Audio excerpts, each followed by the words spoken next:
Okay, so if we consider like infection and diseases, এই চ্যাপ্টারে এই ইনফরমেশন গুলো তোমাদেরকে জানতে হবে শর্ট কোশ্চিন অর ডেফিনেশনের জন্য, ডেফিনেশন অর এমসিকিউ এর জন্য।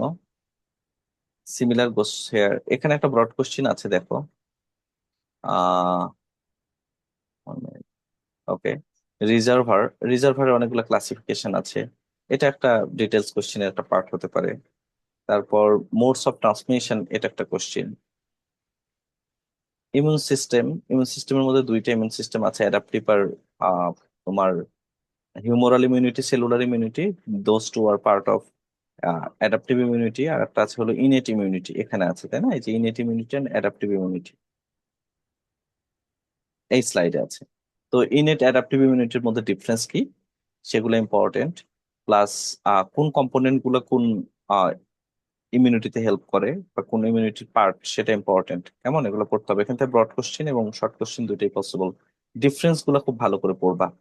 ওকে, তারপর ভ্যাকসিনেশনের একটা মেকানিজম ছিল, ভ্যাকসিনেশন মেকানিজমটা ইম্পর্টেন্ট।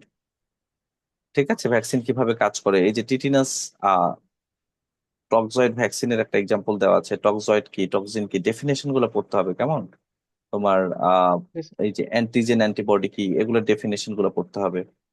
আচ্ছা, definition can be from anywhere. যারা খুব ভালো প্রিপারেশন নিবা তারা দেখা যাবে সবগুলো অ্যান্সার করতে পারছো। তো ডেফিনেশন গুলা they can come from anywhere. Okay, inflammation they can be two type, acute and chronic. Difference গুলো ইম্পর্টেন্ট, বাট এখান থেকে ব্রড কোশ্চেন হওয়ার সম্ভাবনা কম, সিঙ্গেল স্লাইডস। তো যেগুলো টপিক আসলে ডিটেলস আলোচনা নাই, ওগুলোর আসলে ব্রড কোশ্চেনের পার্ট হইলে ডেফিনেশন এট মোস্ট। ওকে, এরপর এখানে কিছু ডায়াগনস্টিক টেস্টের কথা বলা হয়েছে, যেমন এলাইজা আছে। তারপর তোমার এলাইজার মেকানিজমটা তোমরা একটু জেনে রেখো আর কি। তারপর বায়োসেন্সর আছে, বায়োসেন্সর ইজ ইম্পর্টেন্ট টু। হ্যাঁ, বায়োসেন্সরের মেকানিজম, ধরো প্রেগনেন্সি টেস্ট, এটা কিভাবে করা হয়। হ্যাঁ, এইটাতে বায়োসেন্সর কিভাবে কাজ করে, এগুলো এমসিকিউ আসতে পারে অথবা ব্রডের পার্ট হতে পারে। সো এখান থেকে টপিক যদি আমি আবার গো থ্রু করি, যে ব্রড কোশ্চেনের টপিক ছিল রিজার্ভার নিয়ে, মোড অফ ট্রান্সমিশন নিয়ে। এরপর ছিল এই যে ডিফারেন্স ছিল ইনেট অ্যাডাপটিভ, আবার অ্যাডাপটিভ ইমিউন সিস্টেমের মধ্যে দুইটা পার্ট ছিল, একটা হলো হিউমোরাল আর একটা হলো সেলুলার ইমিউনিটি। আচ্ছা, এটা ছিল। এরপর ভ্যাকসিন ছিল, এবং তোমার শেষে কি ছিল, কিছু ডায়াগনস্টিক কিটের মধ্যে যেমন তোমার বায়োসেন্সর এবং ছিল কি এলাইজা।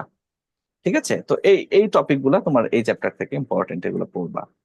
আচ্ছা, এরপর যদি আমরা নেক্সট স্লাইডে যাই। স্যার, ইনফ্লেমেশন কি ব্রড কোয়েশ্চেনের জন্য ইম্পর্টেন্ট? না, ইনফ্লামেশন ব্রড কোশ্চেনের জন্য ইম্পর্টেন্ট না, বাট ইনফ্লামেশনের ডেফিনেশন প্লাস ডিফারেন্স এগুলো একটু জেনে রাখতে হবে আর কি। ধরো যে যেখান থেকে এমসিকিউ হয়েছে ওখান থেকে ব্রড কোশ্চেন হয় নাই, সো সব টপিকই আসলে ইম্পর্টেন্ট। হ্যাঁ, বা যেই যে এক্সাক্ট যে ইনফরমেশনটা তুমি ব্রড কোশ্চেনে লিখবা, so there are few possibility যে ওই সেম টাইপের একটা এমসিকিউ তোমার এমসিকিউ এর মধ্যে দেওয়া হয়েছে বা ডেফিনেশনের মধ্যে দেওয়া হয়েছে। বুঝতে পেরেছো? মার্জ হতে পারে, একই জায়গা থেকে আসতে পারে, ইম্পর্টেন্ট যেগুলো টপিক আছে সেগুলো থেকে আসতে পারে, বাট মানে এটা কাভার করার একটা ট্রাই থাকে যে সব টপিক যেন মোটামুটি কাভার করা হয় কোশ্চেনের মধ্যে। ওকে, আমরা এখন আর একটা চ্যাপ্টারে যাই। আমরা এটা তো দেখলাম, এর আগে কোন চ্যাপ্টার পড়েছি আমরা? Just immediate before the like genetics and epigenetics, it's a very important chapter. কেমন, এই চ্যাপ্টারটা তোমরা খুব ভালো করে পড়বা। Genetics epigenetics, a lot of informations are there to study. And if I start with like uh, inheritance, definitions are important.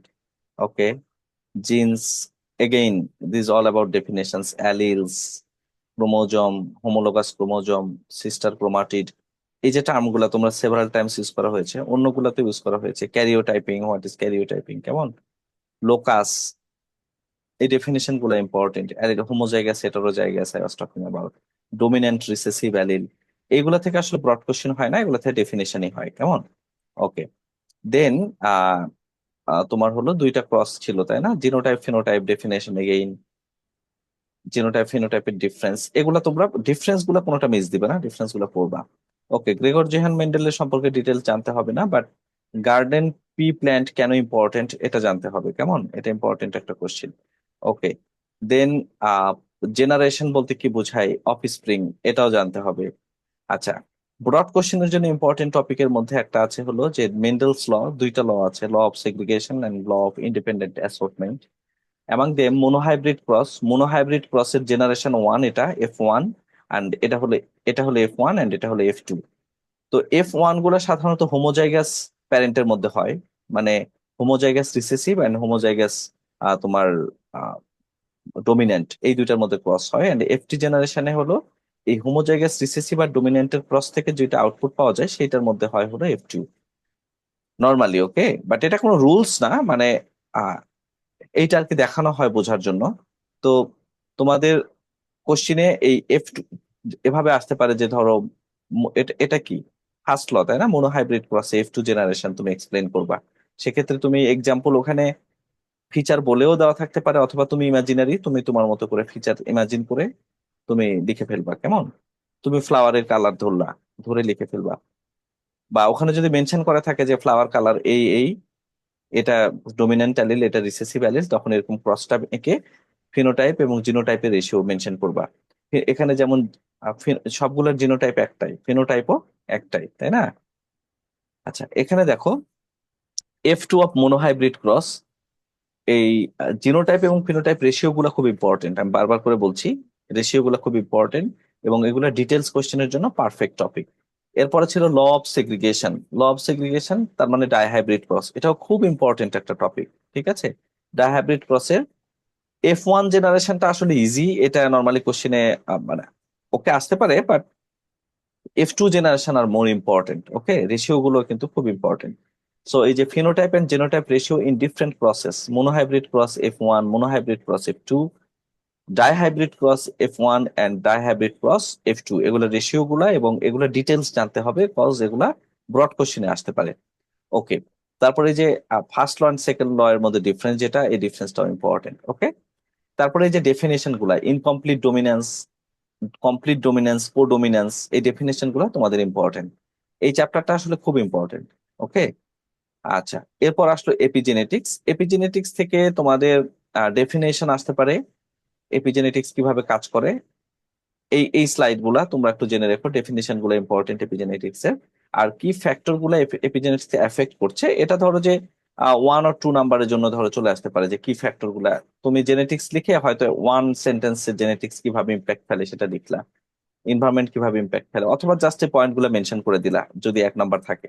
হ্যাঁ, 1 নাম্বারের জন্য যদি হয় তাহলে শুধু পয়েন্ট গুলো মেনশন করবা, যদি 2 নাম্বার হয় তাহলে প্রত্যেকটার ক্ষেত্রে তোমার জেনেটিক্স লিখে একটা টার্ম লিখবা যে কিভাবে genetics contribute to genetic modification. হ্যাঁ, এইভাবে আর কি নাম্বারের উপর ডিপেন্ড করে অ্যান্সার লিখবা। ছোট নাম্বারের জন্য অনেক ডিটেলস লিখতে যাবে না আর কি। আচ্ছা, তারপরে হলো তোমার ডেভেলপমেন্টাল ফ্যাক্টরস, এগুলো আসলে অতখানি ইম্পর্টেন্ট না, মানে ডিটেলস কোশ্চেনের জন্য। কেমন? তারপরে এখানে একটা স্টোরি ছিল, টুইন, টুইন কিভাবে আলাদা হতে পারে। হ্যাঁ, এটা ধরো 1 নাম্বারের জন্য একটা কোশ্চেন হতে পারে যে how this difference is explain through epigenetics, একই জিনোম অথচ কেন ডিফারেন্ট ট্রেট বা বিহেভ কেন ডিফারেন্ট হয়, এটা হলো এপিজেনেটিক মডিফিকেশনের থ্রুতে এরকম একটা ধরো যে শর্ট জাস্টিফিকেশন টাইপের কোনো কোশ্চেন এখান থেকে আসতে পারে। তো এই হলো তোমার গেল এই জিনোমিক্স এন্ড কি ছিল এটা, এপিজেনেটিক্স চ্যাপ্টার। তো এই চ্যাপ্টার থেকে কারো কোনো কোশ্চেন আছে? No sir.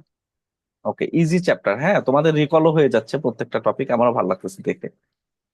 ওকে, তারপরে হলো আমরা যাব সেন্ট্রাল ডগমাতে, তাই না? তাই না, central dogma, hair is it is.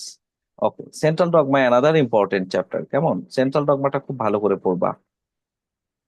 Ah central ডগমাতে যদি আমরা ডিসকাস করি তাহলে ওকে, সেন্ট্রাল ডগমা, এই ডিসকভারি এগুলা পড়তে হবে না, এটা খুব একটা ইম্পর্টেন্ট না। এরপর হলো এই যে ডিঅক্সি রাইবোনিউক্লিক অ্যাসিডের ক্যারেক্টারিস্টিক্স কি থাকে এর মধ্যে, হ্যাঁ, এইটা এগুলা জানতে হবে, বাট এগুলা ইনফরমেশনের জন্য বা শর্ট MCQ এর জন্য এগুলা ডিটেলস কোশ্চেন আসার সম্ভাবনা কম। কিন্তু ডিএনএ আরএনএ স্ট্রাকচার গুলো তোমাদেরকে জানতে হবে, এই যে কি কি থাকে কম্পোনেন্ট, নিউক্লিওটাইডস থাকে, nucleotides composed of sugar, phosphate, backbone, then a nitrogenous base, তাই না? তারপরে এই যে তোমার এই এই যে রেশিও গুলা, thiamine and cytosine, pyrimidines equal purines, adenine, guanine. এই যে ইনফরমেশন গুলা ডিএনএ আরএনএ স্ট্রাকচারের প্রপার্টিজ, এই প্রপার্টিজ গুলো জানতে হবে। ওকে, তারপরে এই যে একটা নিউক্লিওটাইডের স্ট্রাকচার কেমন হয়, এই স্ট্রাকচারটা তোমাদেরকে জানতে হবে, একটা নিউক্লিওটাইড কেমন হয় আর কি। এই ধরো যে নাইট্রোজেনাস বেজের স্ট্রাকচার দরকার নাই, কিন্তু একটা কমন, এই যেমন এটা একটা স্ট্রাকচার, ধরো এটা রাইবোজ সুগার লিখে দিলাম মাঝখানেরটা, red one is a phosphate group, আর এটা কি, এটা ধরো একটা নাইট্রোজেনাস বেজ এটার সাথে অ্যাড হয়ে আছে, কেমন, এর এই মাঝখানেরটা হলো সুগার। তো এই যে কম্পোনেন্ট গুলো যাতে ইজিলি সিম্পলিফাইড ফিগার গুলো তোমরা আঁকাইতে পারো, সেটা যেন মাথায় থাকে। তো এই নিউক্লিওটাইড এর ফিগার যদি তোমাদের আসে, স্ট্রাকচার একটা এক্সাম্পল হিসেবে দেখাতে বলা হয় বা আঁকাতে বলা হয়, then you have to mention this components with the specific structure. সেটা হলো ribose sugar and phosphate. Nitrogenous base you can exclude, এখানে জাস্ট খালি তোমরা নাইট্রোজেনাস বেস লিখে দিতে পারো। বেস, নাইট্রোজেনাস বেস লিখে দিলা, স্ট্রাকচার লেখার দরকার নাই, কারণ নাইট্রোজেনাস বেস অনেকগুলা। সো সবগুলা মনে রাখা পসিবল না। তোমরা এখানে যদি অ্যাডেনিন থাকে তাহলে এ লিখে দিবা, অ্যাডেনিন যদি বলা হয় বা গুয়ানিন যদি বলা হয় তখন জি লিখে দিবা, কিন্তু remaining part ribose sugar and phosphate group, this structure is important. Okay, RNA molecule DNA molecule same, just একটা অক্সিজেনের ডিফারেন্স। এই যে এখানে একটা অক্সিজেন ছিল না এখানে, আর এখানে একটা অক্সিজেন আছে, এই ডিফারেন্স, এই যে 2 নম্বর কার্বনে, কেমন, সেকেন্ড কার্বনে। ওকে, ফসফোডাইএস্টার বন্ড, এটা বন্ড তোমাদের স্ট্রাকচার করতে হবে না, জাস্ট খালি তোমাদের মনে রাখতে হবে কোন বন্ড হয় এখানে, that's it. Okay, double helix very much important, double হেলিক্সটা খুব সুন্দর করে পড়বা। ডাবল হেলিক্সের ফিচার কি কি, তোমাদের টার্মিনোলজি গুলো খুব ইম্পর্টেন্ট, এটা মাথায় রাখো। যদি ডাবল হেলিক্স কেউ লেখো, তাহলে এই যে complementary to each other, antiparallel, তারপর এই যে কোথায় হাইড্রোজেন বন্ড থাকে, ফসফোডাইএস্টার বন্ড কোথায় থাকে, এই যে এ অলওয়েজ তোমার সি এর সমান, A equal to C, A equal to T and G equal to C, এই এই ইনফরমেশন গুলো তোমাদেরকে দিতে হবে, কেমন। তো এই ইনফরমেশন প্লাস এই যে ডাবল হেলিক্স মডেলের প্রপার্টিজ, এটা একটা ব্রড কোশ্চেনের জন্য পারফেক্ট টপিক, তাই না? ডাবল হেলিক্সের তোমার ওয়াটসন অ্যান্ড ক্রিক, কি এটা, ডাবল হেলিক্স মডেল, তাই না? তো যাই হোক আর কি, এটা খুব ভালো করে পড়বা। এই ডাবল হেলিক্স এর প্রপার্টিজ গুলা, স্ট্রাকচার তোমাদের এত ডিটেলস জানার দরকার নাই, সিম্পলিফাইড স্ট্রাকচার লিখবা, একদম সিম্পলিফাইড, লাইক দিস ওয়ান। এটা একটা সিম্পলিফাইড স্ট্রাকচার। এই সিম্পলিফাইড স্ট্রাকচার তোমাদের আঁকালেই চলবে যদি স্ট্রাকচার দিতে বলা হয়। এই কমপ্লেক্স স্ট্রাকচার আঁকার কোনো প্রয়োজন নাই, ঠিক আছে? ওকে, এরপর আসো replication. Replication is a very important term. রেপ্লিকেশনটা তোমাদের জানতে হবে, সেমি কনজারভেটিভ কেন, এটা একটা ডেফিনেশন আসতে পারে। তারপরে কমপ্লিমেন্টারি, অ্যান্টি কমপ্লিমেন্টারি কোনটা, তারপর তোমার প্যারেন্টাল ডিএনএ তে ডটার ডটার স্ট্যান্ডের মধ্যে লিডিং স্ট্যান্ড আছে, ল্যাগিং স্ট্যান্ড আছে, তাই না? এই ইনফরমেশন গুলো তোমাদের জানতে হবে। সো ওভারঅল যদি রেপ্লিকেশন নিয়ে তোমাদেরকে বলা হয়, গ্রস যে describe the process, replication process, সেক্ষেত্রে তোমরা যেটা করবা, স্টেপ ওয়াইজ লিখবা। ফর এক্সাম্পল, সবার আগে কি হয়, সবার আগে হেলিকেজ তোমার স্ট্রেন দুটাকে ভেঙে ফেলে, তাই না, বা আলাদা করে। তারপর হলো তোমার আহ প্রাইমেজ হলো প্রাইমার তৈরি করে, তারপর ডিএনএ পলিমারেজ এসে বাইন্ড করে, এরপর এটা 5' to 3' ডিরেকশনে সিনথেসিস হয়। এই ইমেজটা দিবা, হ্যাঁ, এই ইমেজটা খুব ইজি। এই যে এই ফিগারটা, যদি তোমাদের অ্যাপ্লিকেশন আসে, এই ফিগারটা আঁকাবা এবং তোমাদের এই কম্পোনেন্ট গুলা মেনশন করবা। একটা জিনিস মাথায় রেখো যে যে কোনো প্রসেস যদি আসে, তাহলে টার্মিনোলজির উপর একটা মার্কিং থাকে, দ্যাট মিনস তুমি প্রপার টার্মিনোলজি ইউজ করছো কিনা, হ্যাঁ। যেমন রেপ্লিকেশন ফর্ক, রেপ্লিকেশন বাবল, তারপরে তোমার হলো ডিরেকশন, হ্যাঁ, ওকাজাকি ফ্র্যাগমেন্ট। তো এই টার্মিনোলজি গুলা সিরিয়ালি মেনশন করে তোমরা পড়বা এবং লিখবা, কেমন। এবং এনজাইমের নামগুলো মেনশন করতে হবে, এনজাইমের নাম, তারপরে যে লিডিং ল্যাগিং স্ট্র্যান্ড, এই টার্মিনোলজি ইউজ করে সুন্দর করে শর্টে লিখবা, এত ডিটেলস লেখার দরকার নেই, কেমন। তো তোমাদের একটা শর্টকাট বলি, শর্টকাট হলো যে তোমরা এই যে টেবিলে যে ইনফরমেশন গুলো দেওয়া আছে এগুলোর ফাংশন সহ পড়ে ফেলবা, তাহলে তোমাদের লিখতে খুব সুবিধা হবে, ঠিক আছে? সিরিয়ালি কি কি করছে, মানে এটা একটা সিরিজ অফ ইভেন্ট হিসেবে মাথায় রাখবা, তাহলে মনে থাকবে আর কি। ওকে, রেপ্লিকেশনটা খুব ইম্পর্টেন্ট। এরপরে এই চ্যাপ্টার থেকে তোমার ডেফিনেশন, জিনোটাইপ ফিনোটাইপ তো আগেই পড়েছো। ট্রান্সলেশন আর ট্রান্সক্রিপশনের জাস্ট গ্রস থিওরিটা জানলেই হবে, মানে কি হয় এখানে ট্রান্সক্রিপশন আর ট্রান্সলেশনে, এটা জানলেই হবে, ডেফিনেশন গুলো জানলেই হবে। তোমাদের কি ডিটেলস ছিল? আচ্ছা, ছিল, তাই না? ওকে, জেনেটিক কোড শুধুমাত্র স্টার্ট আর স্টপ কোডন গুলো তোমরা মনে রাখবা, আর এটার ডেফিনেশন গুলো মনে রাখবা, ঠিক আছে? স্টার্ট আর স্টপ কোডন থেকে তোমাদের ইয়ে আসতে পারে, এমসিকিউ আসতে পারে। হ্যাঁ বলো, কে জানি কথা বলছি না।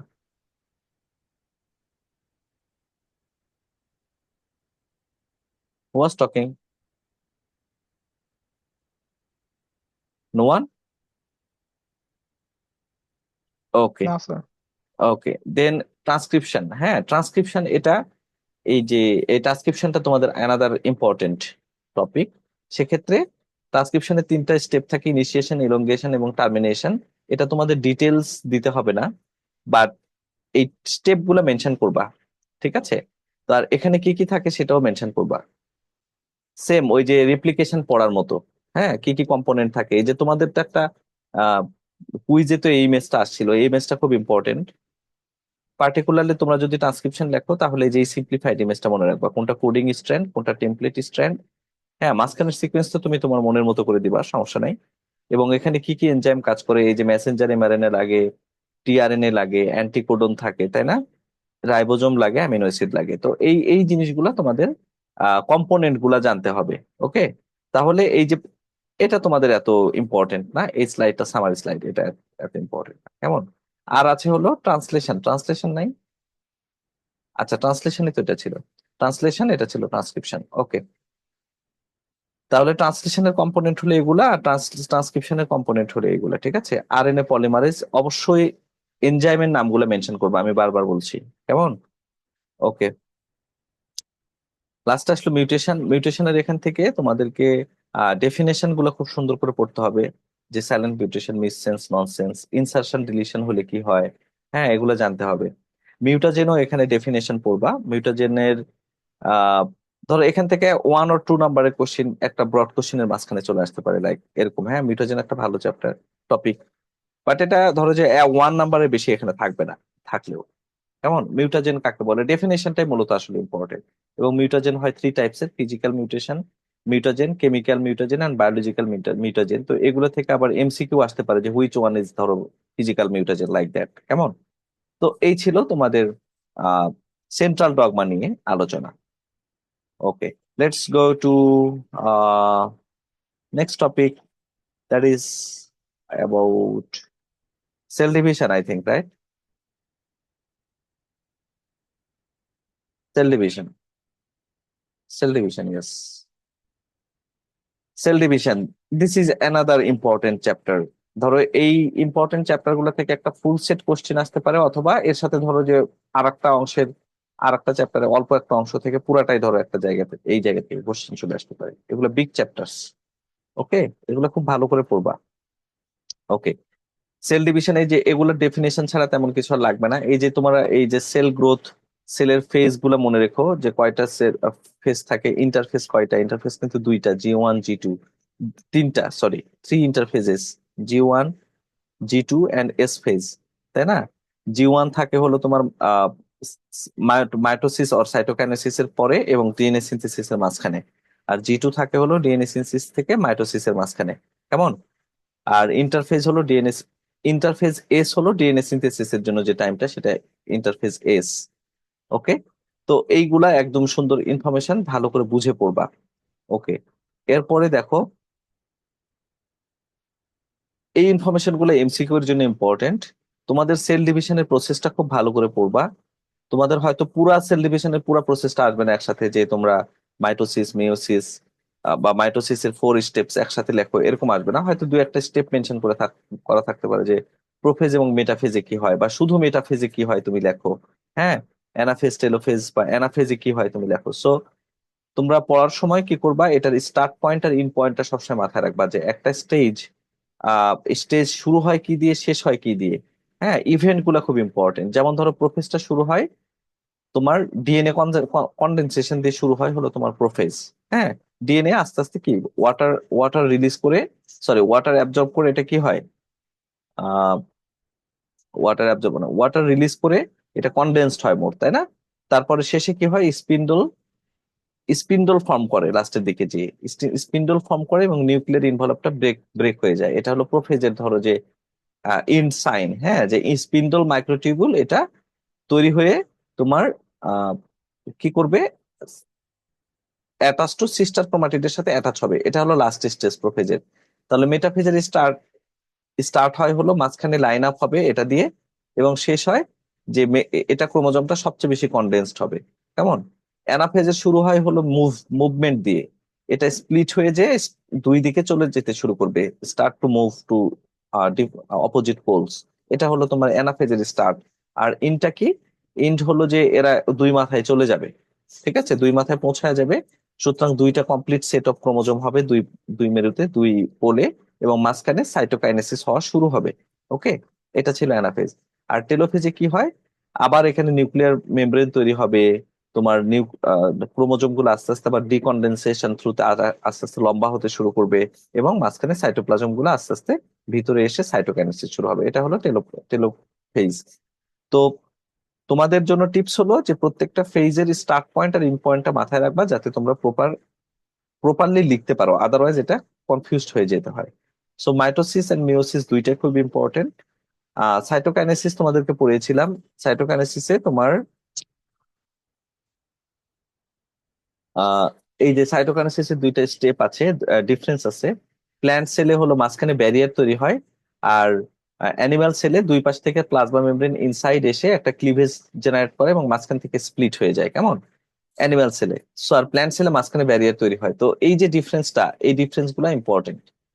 আচ্ছা, মাইটোসিসে কি হচ্ছে, মাইটোসিস আর মিওসিসের মধ্যে তো ডিফারেন্স পড়বা ডেফিনেটলি। আচ্ছা, সিগনিফিকেন্স অফ মাইটোসিস, এটা আসলে এত ইলাবোরেটিভ কোশ্চেন খুব কমই ইয়ে করা হয়, বাট এগুলো থেকে এমসিকিউ আসে। যেমন ধরো যে এই একটা কোশ্চেন তোমাদেরকে একবার দিয়েছিলাম, যে স্কিন সেল যদি স্কিন সেল বা কোনো জায়গায় যদি ইয়ে হয় আর কি, তোমার স্কার হয় অথবা কোনো জায়গায় যদি ইনজুরি হয়, এই যে repairing damage and worn out tissue, এখানে তোমার মাইটোসিস ইয়ে করে। এই তো ইনফরমেশন গুলো এগুলো মাথায় রাখবা। ডিটেলস কোশ্চেন এখান থেকে এগুলো থেকে আসবে আসবে না। কেমন? এই যে হেলা সেলস, হেলা সেলস থেকে এটা এমসিকিউর জন্য ইম্পর্টেন্ট, অথবা 1 নাম্বারের জন্য একটা ধরো যে নোটস, শর্ট নোটস এর জন্য ইম্পর্টেন্ট। আচ্ছা, মিওসিস সেল ডিভিশনের ডিটেলসটা কখনোই আসবে না, বাট এখানকার যে পার্ট 1 পার্ট 2 ওভারঅল একটা কনসেপ্ট রাখবা, যে মিওসিস ওয়ানে কি হয়, মিওসিস টুতে কি হয়, এবং ক্রসিং ওভার সম্পর্কে খুব ভালো করে পড়বা। ক্রসিং ওভারটা খুব ভালো একটা জিনিস, মানে টপিক পড়ার জন্য। হ্যাঁ, এই যে এখান থেকে কিন্তু কোশ্চিন হতে পারে যে ক্রসিং ওভার কাদের মধ্যে হয়, হোমোলোগাস ক্রোমোজোমের মধ্যে, নন সিস্টার ক্রোমাটিডের মধ্যে ক্রসিং ওভার হয়। আবার বলি, হোমোলোগাস ক্রোমোজোমের নন সিস্টার ক্রোমাটিড, দ্যাট মিনস দুইটা হোমোলোগাস ক্রোমোজোম কিন্তু তাদের এক্সচেঞ্জ করে হলো নন সিস্টার ক্রোমাটিড। সিস্টার ক্রোমাটিড কিন্তু নিজেদের মধ্যে এক্সচেঞ্জ করে না। ঠিক আছে, সো ক্রসিং ওভারটা খুব ইম্পর্টেন্ট চ্যাপ্টার। আচ্ছা, এটা আসলে তেমন একটা ইম্পর্টেন্ট না এই স্লাইডটা। ওকে, সো এটা ছিল মিওসিস, মিওসিসের ডিফারেন্ট স্টেজ। এটা পড়ার জন্য তোমাদের একই ইনস্ট্রাকশন, ফার্স্ট এবং লাস্ট ইভেন্টটা মাথায় রাখবা, এবং ওভারঅল ফেজ তোমার মিওসিস 1-এ কি হচ্ছে, মিওসিস 2-তে কি হচ্ছে, এটা মাথায় রাখবা। এবং কোথায় গিয়ে ডিএনএটা সিঙ্গেল হেলিক্স হয়ে যায়, মানে এন হয়ে যায়, সেটাও তোমাদের মাথায় রাখবে। ঠিক আছে? ওকে। আচ্ছা, এখন কি হলো, বিষয়টা কি দাঁড়াইলো, যে আহ এই যে দেখো, আমাদের কিন্তু মিওসিস 1-এই তোমার এটা এন হয়ে যাচ্ছে, এখানে জোড়ায় জোড়ায় ছিল, এখানে সিঙ্গেল সিঙ্গেল, মানে এখানে 4টা ছিল, এখানে 2টা। হ্যাঁ, তো 2টা মানে হলো প্রত্যেকটা হোমোলোগাস ক্রোমোজোমের এক কপি আসছে, আর এক কপি আসে নাই, আর এক কপি ওইটাতে গেছে। তার মানে ফার্স্ট মিওসিস 1-এই কিন্তু আমাদের হ্যাপ্লয়েড সেল জেনারেটেড হয়ে গেছে, এবং লেটার 1 এই হ্যাপ্লয়েড সেলটা একদম এক্স্যাক্টলি মাইটোসিসের মতো করে আবার সেকেন্ড ডিভিশন হয়ে দুইটা দুইটা করে সেল জেনারেট করে। এবং সেক্ষেত্রে আবার ডিএনএ সংখ্যা কমে না, মানে ক্রোমোজোমের সংখ্যা কমে না, ক্রোমাটিড কমে। ক্রোমাটিড অর্ধেক হয়ে যায়, কিন্তু আলটিমেটলি ক্রোমোজোমের সংখ্যাটা সমান থাকে। দুইটাই ছিল, এখানেও 2টা। কেমন? তো এগুলা আন্ডারস্ট্যান্ডিংটা ক্লিয়ার রাখবা। আচ্ছা, সিগনিফিকেন্সের ক্ষেত্রে জাস্ট এটা এমসিকিউ এর জন্য এর জন্য আসতে পারে, বাট এটা তোমার ডিটেলসে আসবে না। ওকে, রেজাল্ট অফ মাইটোসিস, হ্যাঁ, মিওসিস এন্ড মাইটোসিসের মধ্যে যে ডিফারেন্স, এটা ভেরি মাচ ইম্পর্টেন্ট, এটা পড়বা। ওকে, তো এই ছিল তোমাদের সেল ডিভিশন নিয়ে কথা। আহ এরপরে আর কোন চ্যাপ্টার আছে বলো? স্যার ক্রসিং ওভার কি ব্রড কোয়েশ্চেনের জন্য ইম্পর্টেন্ট? হ্যাঁ, প্রসেস গুলা মাইটোসিস মিওসিস দুইটাই ব্রড কোশ্চেনের জন্য ইম্পর্টেন্ট, এবং ক্রসিং ওভার তো ডেফিনেটলি। ওকে, জেনেটিক্স, দেন আর বাকিগুলা যেগুলো সেগুলো তো তোমাদের আগেই আগেই পড়ানো হয়েছে আগের ইয়েতে। তোমার মিডে তো রিভিউ ক্লাস নেওয়া হয়েছে, তো exactly same same pattern goes for final. So ওগুলো আমি আর দেখাইতেছি না, এখন আমি তোমাদের সাথে কথা বলতে চাই, কারো কোনো ইন্ডিভিজুয়াল প্রবলেম থাকলে সেটা নিয়ে কথা বলতে চাই। তোমাদের মিডের পরে তো এই চারটা টপিক আমরা পড়েছি, রাইট? সেল ডিভিশন, না স্যার, সেন্ট্রাল কোনো ডগ। প্রবলেম নেই।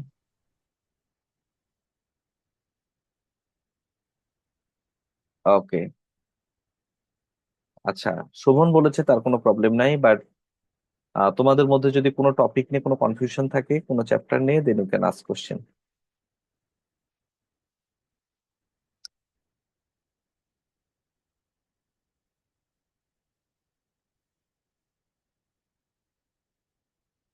তাহলে কি ক্লাস শেষ করে দিব?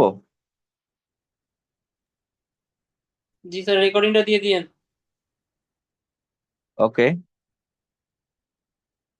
ওকে then, if you have no question then all the best for your final exam. ফাইনালের দিনে দেখা হবে, কেমন? ভালোভাবে প্রিপারেশন নিয়ে এসো, তোমাদের জন্য অনেক শুভকামনা। আল্লাহ ভরসা। Thank you sir. Welcome. Sir attendance নেবেন না? অ্যাটেন্ডেন্স আজকেরটা তোমাদের সবাইকে দিয়ে স্যার দিবে, যাও, অ্যাটেন্ডেন্স কি নেওয়া বোনাস হয়েছে? অ্যাটেন্ডেন্স সবাইকে দিয়ে দিবো, লাস্ট অ্যাটেন্ডেন্স, যাও বোনাস।